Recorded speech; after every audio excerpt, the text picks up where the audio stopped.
Do you have an idea for a beverage and you want to know how to design your packaging? This video will cover the 8 steps of taking your idea and getting it into something that you could actually sell in stores.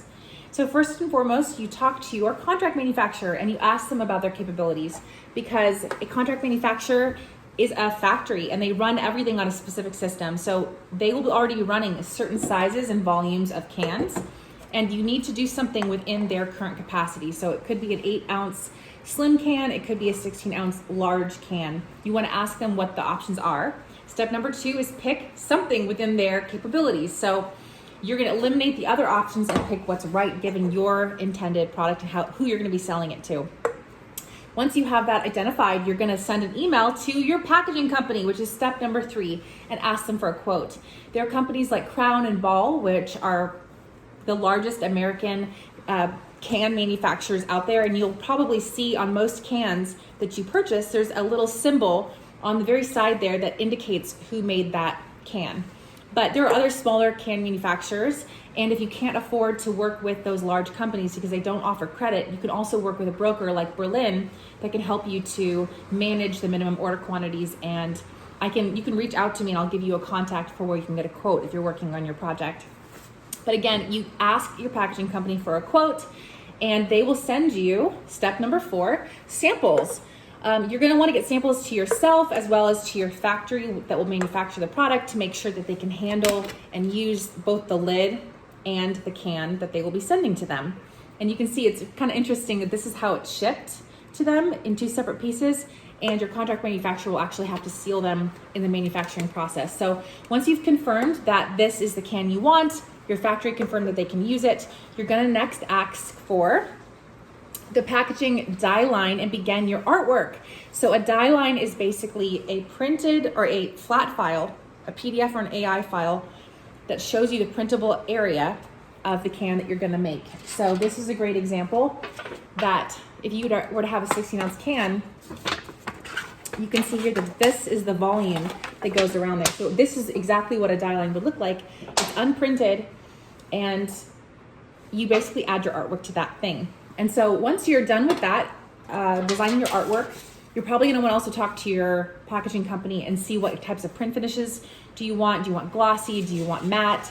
Do you want to add weird features like a spot gloss or some weird bumps to it? Any weird features might adjust your price. So you get that final price in place based on your artwork, and then you place your purchase order, which is step number 6.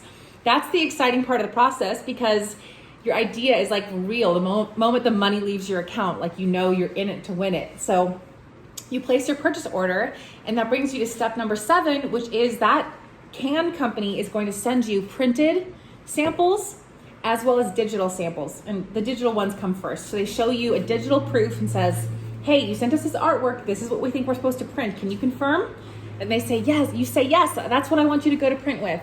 Then they're going to send you a printed sample just like this that will show you what this product will end up looking like when it's on the can. And the reason why this is important is because you want to proof it. This is your last chance to fix any spelling errors. It's also your last chance to see what the actual colors are going to look like on this material.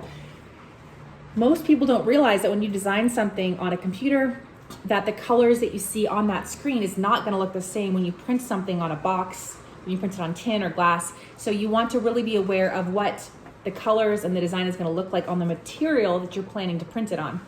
So once you take a look at that and you know that it's exactly how you want it, again, here's another example of both of these proofs were sent to us, then you have to sign off on it and send it back to that can printing company and say, I'm ready to go, pull the trigger. And so that's the exciting last step. Step number 8 is tell them you're ready to go to print, and they will start manufacturing your packaging. And what they'll end up printing and shipping is a can like this that's empty and has all the printing on it, and these lids, and they'll be shipped separately to your contract manufacturer. And then once they're ready to pull the trigger and actually fill it with product, they put it in a machine. So it's all automated. It goes down the line, gets filled with product. This little lid comes on top, gets tamped down, and you've got a beverage ready to drink. So I hope these 8 steps help you to figure out very quickly how to go from an idea to a printed packaging design. If you have any questions, please leave them in the comments below. You're also welcome to leave a link to your beverage company that you're about to launch or that you currently have. I'd love to go take a look and see what's out there and get inspired by what you're doing. So thanks so much for joining me, and I hope you have a great rest of your day.